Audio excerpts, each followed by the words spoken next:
Postmodernist criticism, an example. As usual, in beginning theory text, we have this particular segment where you have example or interpretation, you have a sample interpretation of some of the popular texts based on which or of which we have the interpretation of the theory which we mention or that we discuss.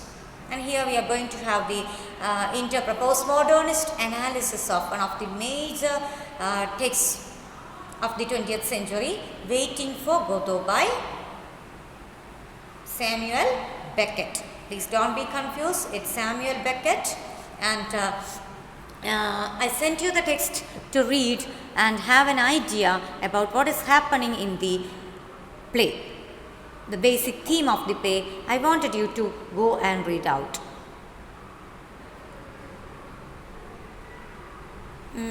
So let us see, let me read this. But before that, it's good that you have an idea, at least a basic, brief idea about what is happening in Waiting for Godot. What is happening in Waiting for Godot? Who is this Godot? And who are the persons who are waiting? Yeah, we have two main characters, Vladimir and Istvan. They are waiting for a person, Godot, G-O-D-O-T, pronounced to be Godot, under a tree.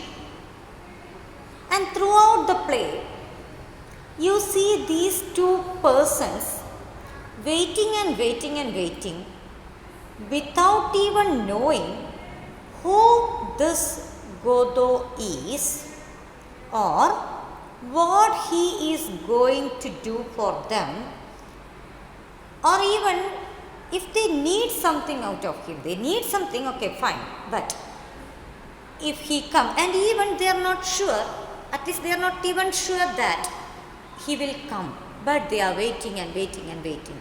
And throughout the play, we have these characters in front of us in the act of waiting, and in between they make some conversations.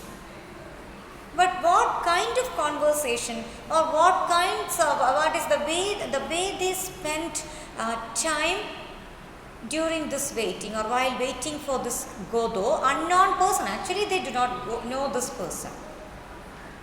They don't know if even if he comes, is he going to help them, or in what way. No such details are available for these persons, Vladimir and Istvan. Some other characters also will come in between, like Lucky, Poso. They are visitors. Another boy will come to announce at the end of the play. At the insert some act, one act. The one boy comes and says he will not come today, but definitely tomorrow. And all of a sudden, one suggests about leaving. But the other one says, no, we should not go, we should wait for the person. And this continues, this waiting continues. And what's so postmodern about this? That's what we will see with the interpretation that is available in Peter Barry's text. Okay, yeah. Now you have an idea. Think about, we should try to visualize two people waiting and waiting and waiting without knowing for sure if someone will come. Think about that. You don't have any intimation about class or anything.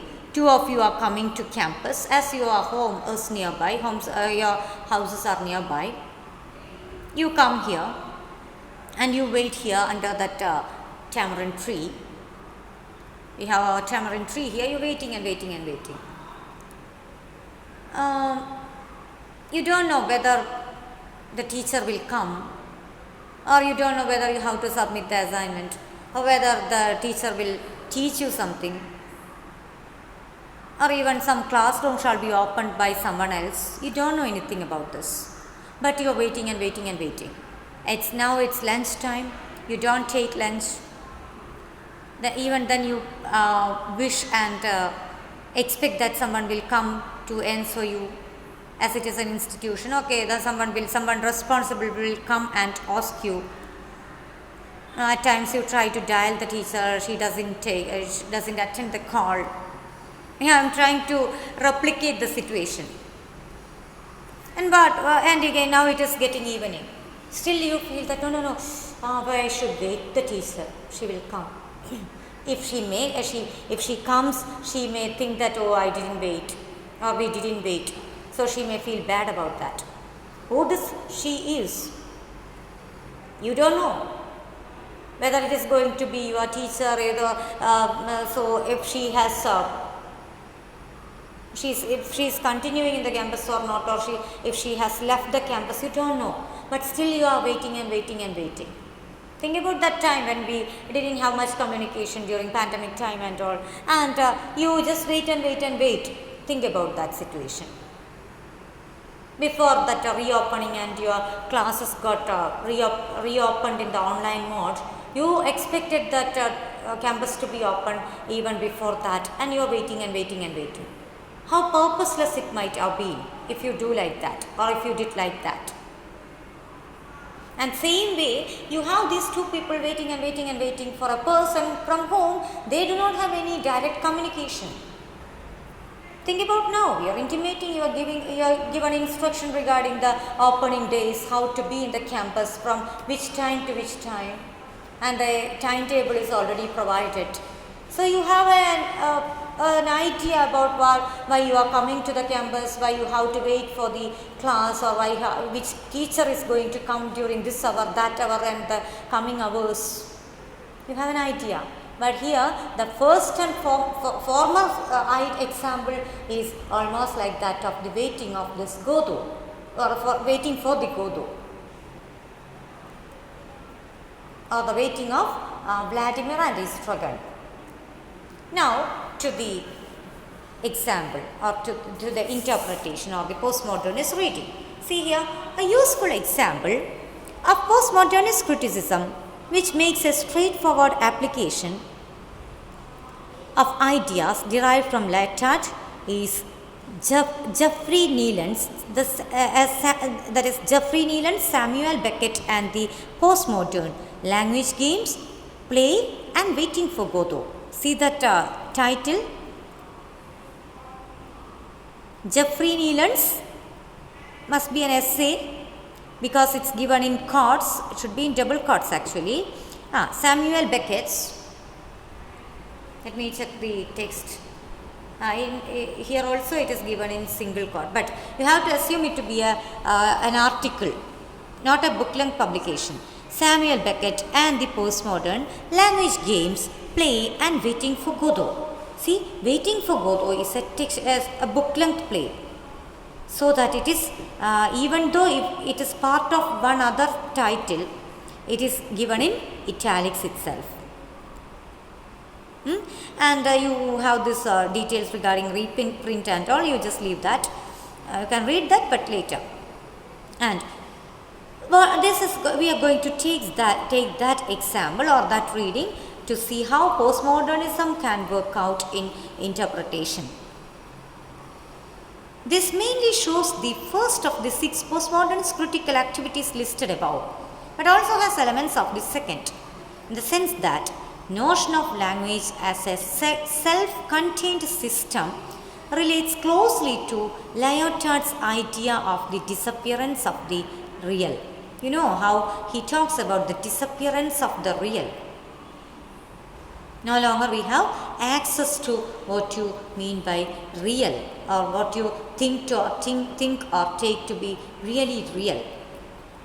Now Nealon is the essayist. You see, Nealon first explains the notion of language games. We are going to take that particular phrase here. It is it's a point to be emphasized.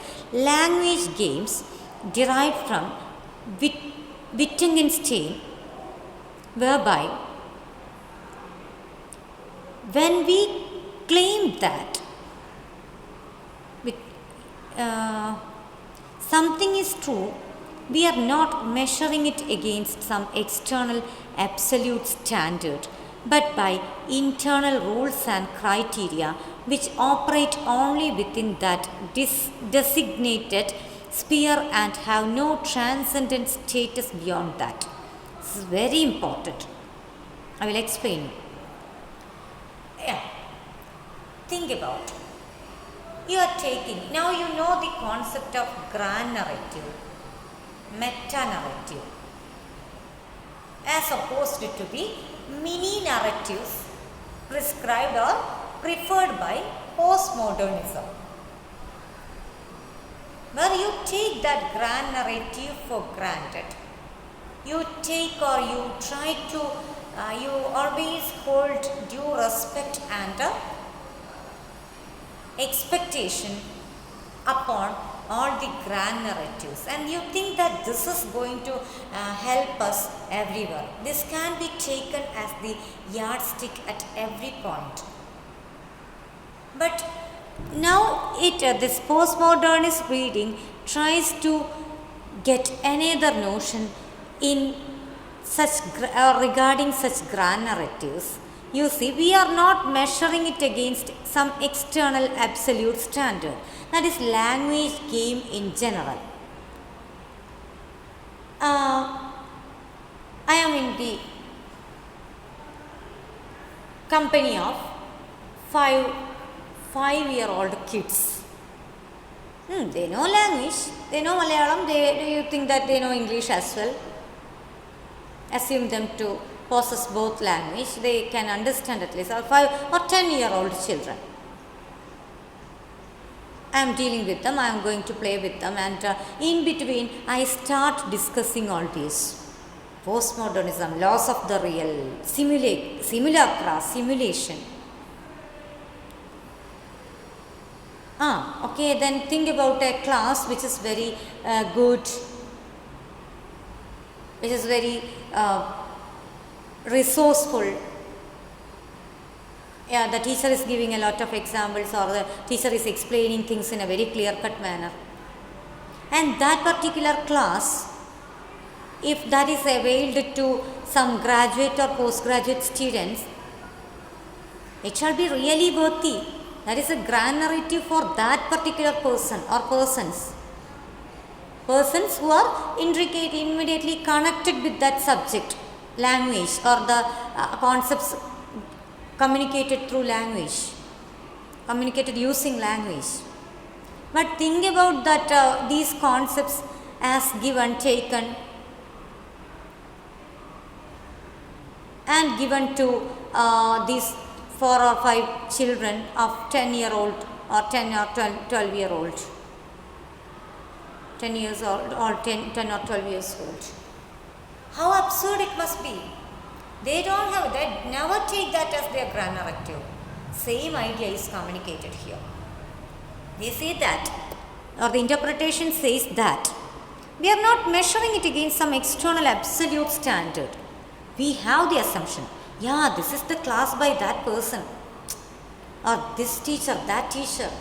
It should be, it is very worthy. It's truly worthy. So you take all your family members to that class. Think about my own family, where I am truly interested in literature. My father is a maths teacher. My mother is a teacher who is fond of teaching little kids. My sister is an engineer. And think about, they are all taken together, being my family members. I am taking them to attend one of the seminar sessions. They may understand because they know English, they know Malayalam, whichever it may be. But the interest that I hold for the ideas discussed there cannot be expected or demanded out of these 3 people who do not have much interest in literature but in science subjects or something. So their grand narratives or their assumption regarding grand narrative or something valid, something important is different from what others take. Think about some other 5 or 6 people in that attending the seminar or webinar, whatever, who are also interested in literature. They become for them that ideas given or discussed in the seminar become very valid. So that you don't have some external absolute standard with which it can be measured. For a person who is interested in your language game, in your language the communication using language, different languages, that is, they take that to be a standard thing, right? Take to be something helpful. But you cannot say that as it is valid for someone, it should be valid for everyone.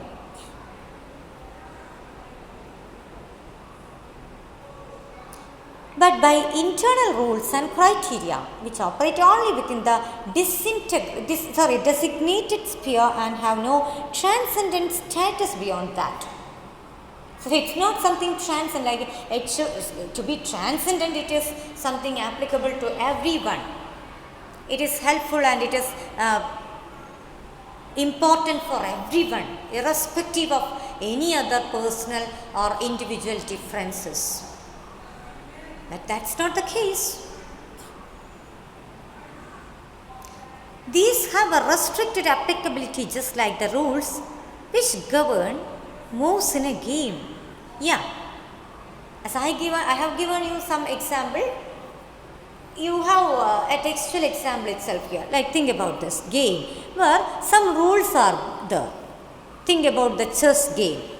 That's the knight to king's rook, for might be winning move in a chess game. Think about, the rules of the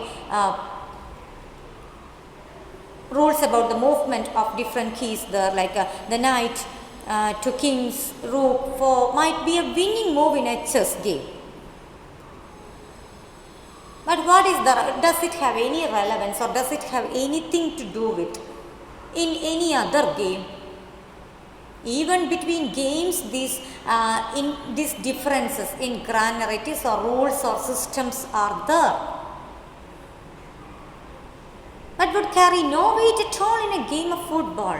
What do you have to do with the rule of the movement of different keys, different movement, the rules regarding moving certain representational keys in a chess? What does it have to do with, what do those rules have to do with in football? After all, it's a game. Do you have anything to do with that rule of chess to win in a football game? Football? No. What about cricket? Cricket and football. You have something in common. At least you have balls in common. But the rules are different. And that's why this is taken as an example in approaching the life and situation of different characters under reference, or the situation, stance, or language, or the communication they go for, or their dialogues, their acting, they are dealing with they are approaching different life situations. These are entirely different. From one to one, this is different. From one person to other, it differs. It differs from one person to another. And as the rule of one game doesn't have anything to do with the rule of other game, you have difference in dealing with the interpretation, difference in dealing with the life and situation from one person to other. Everyone is unique, individual, unique. So here, say, or an argument about who should do the washing up, or so likewise the move in a philosophical discussion which establishes a proposition as true or valid has its validity only within the language game of philosophy. See that? The kind of interest that I hold for a particular type of writing. I like to read poems. Say, for example, I like to read poems and novels. I suggest the novel after reading, completing reading, and I suggest it to one or two of you, or all the students in the class. Some 10 of you will see and come and finish off and come and say that, oh, it's a very good novelty, so it's good that you mentioned that or you suggested it for reading. But some others will say that, oh, what kind of a hell is this? It's not something worthy to be read, or the theme I don't like. All these are possible. And the same way, something particular or something interesting to one person, something very valid and valuable in one discipline shall not be the same in another discipline. You are talking about theory, many other things in literature, as part of literature, and it has something to do with you being the students of language and literature. Think about my discussing this while I meet my family members, I'm having a holiday trip with my cousins, say for example. Think about my discussing all these. Either I will be beaten up or they will leave me alone from their company, and I will be an odd one out if I start discussing all these. And the same way, now why this particular section talks about this language game and its validity only in particular context, like you are talking philosophy and that is valid for someone connected with philosophy or interested in philosophy. Something very serious you are discussing is applicable and valid for some people who are taking it seriously or who are supposed to take it seriously. Just think about the pandemic time. Think about a particular government insisting upon all the citizens of India, even before COVID-19. Think about a government order coming of a government order insisting upon all the citizens of India to wear masks.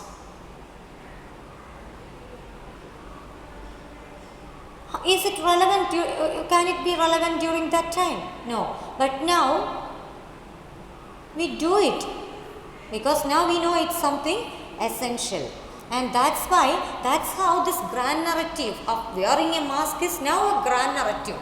As far as the present day scenario is concerned, narrative, wearing of mask or taking a hand sanitizer has become the part of the grand narrative of health ministry or health awareness or life sustainability.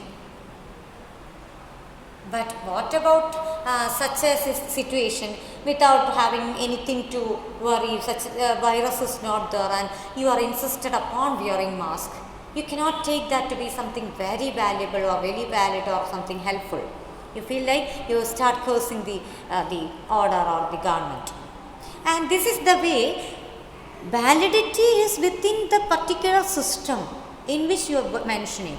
You cannot say that it is narrated by such person, it is a story written by, it's a speech given by such and such person. It is valid. It's applicable and valuable for everyone. No, its validity differs from person to person.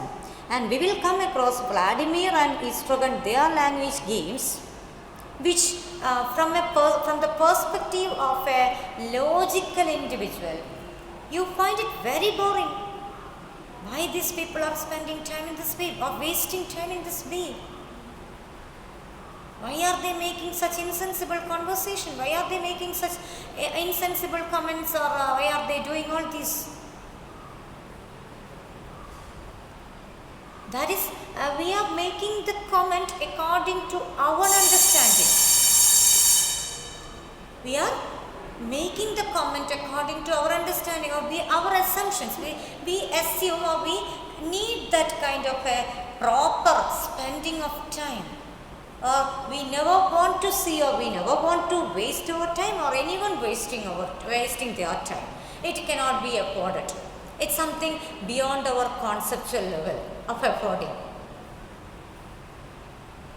And that's why we people, when we look from outside or with a logical viewpoint, if you take Vladimir and Istrogan, their situation, it becomes very unaffordable. It's truly unaffordable.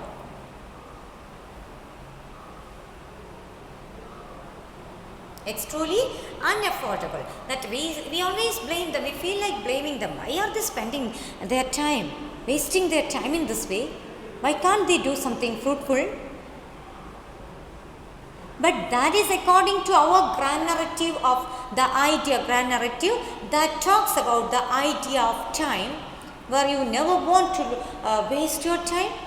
You want to spend it properly. You want to study 24/7. You want to be, you want to pass such and such examination. You want to be in such and such professional position.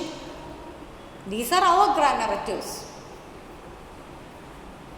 at least given by the society, at least promoted and disseminated by the society, the logical system. But there are people who are not worried about spending time in that way. They think that I'm happy in that way. I'm happy spending my time sitting idle without doing anything. So why are you worried? This is the postmodernist stand.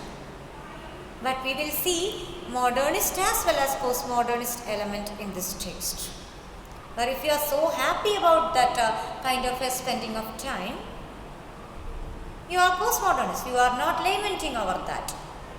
But you see Vladimir and Estragon not actually being confident in what they are doing. They are not really confident in what they are doing. They are not happy about what they are doing. They are at some point they are happy. At some point they are very unhappy about what they are doing. They are worried about their spending time or wasting time in that way. So that at one point you can see them to be really modern. At another point in the same play you can see them to be postmodern. And those elements, those instances will be given by the interpreter, the postmodernist reader. So we will talk about that later. Okay, so language, game of philosophy, where we stop for the time being. Thank you so much for listening.